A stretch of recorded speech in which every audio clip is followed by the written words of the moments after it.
Grand Teacher relate les histoires de la finance. Février 2025, la Maison Blanche, un deal qui pourrait tout changer. Mais que cache vraiment cette négociation entre les États-Unis et l'Ukraine? Pourquoi Donald Trump met-il une pression inédite sur Volodymyr Zelensky? Et surtout, quel est le rôle caché des minerais stratégiques dans cette guerre? Aujourd'hui, dans Grand Teacher Relate, on plonge dans les coulisses d'une bataille qui dépasse les champs de guerre et se joue dans les salles de négociation.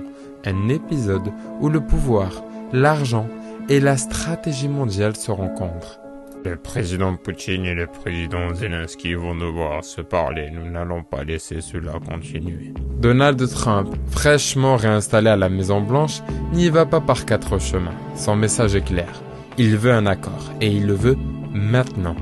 Mais pas n'importe quel accord. En échange de son soutien militaire et financier, il réclame 50% des minerais stratégiques de l'Ukraine. Un jackpot estimé à plusieurs centaines de milliards de dollars, qui pourrait bouleverser le rapport de force économique mondial. Zelensky, lui, refuse net. Petite pause ici, car pour bien comprendre ce bras de fer, il faut parler de ces minerais. Lithium, nickel, titane, terres rares, ces ressources sont au cœur des batteries électriques, de l'armement de pointe et même des nouvelles technologies spatiales. Et l'Ukraine en possède parmi les plus grandes réserves d'Europe.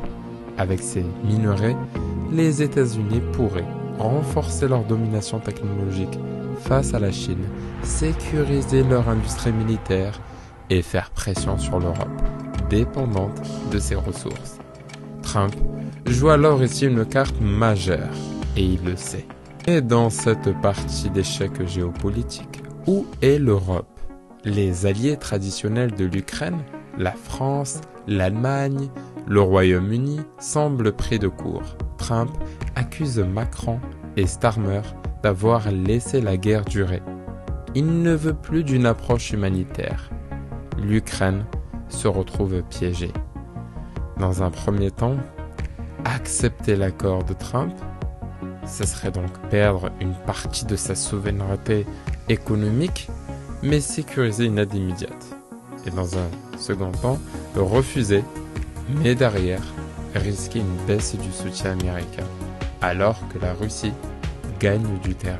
Du côté du Kremlin, Poutine observe, il attend son moment. Trump, lui, ne condamne toujours pas l'invasion russe. Il propose une résolution à l'ONU qui ne mentionne même pas l'intégrité territoriale de l'Ukraine. Un changement stratégique majeur. Dmitri Peskov, porte-parole du Kremlin, déclare même que Poutine est ouvert aux négociations. Trump prépare-t-il une sortie de crise orchestrée en faveur de la Russie? Les prochains jours seront cruciaux. L'Ukraine cédera-t-elle sous la pression économique?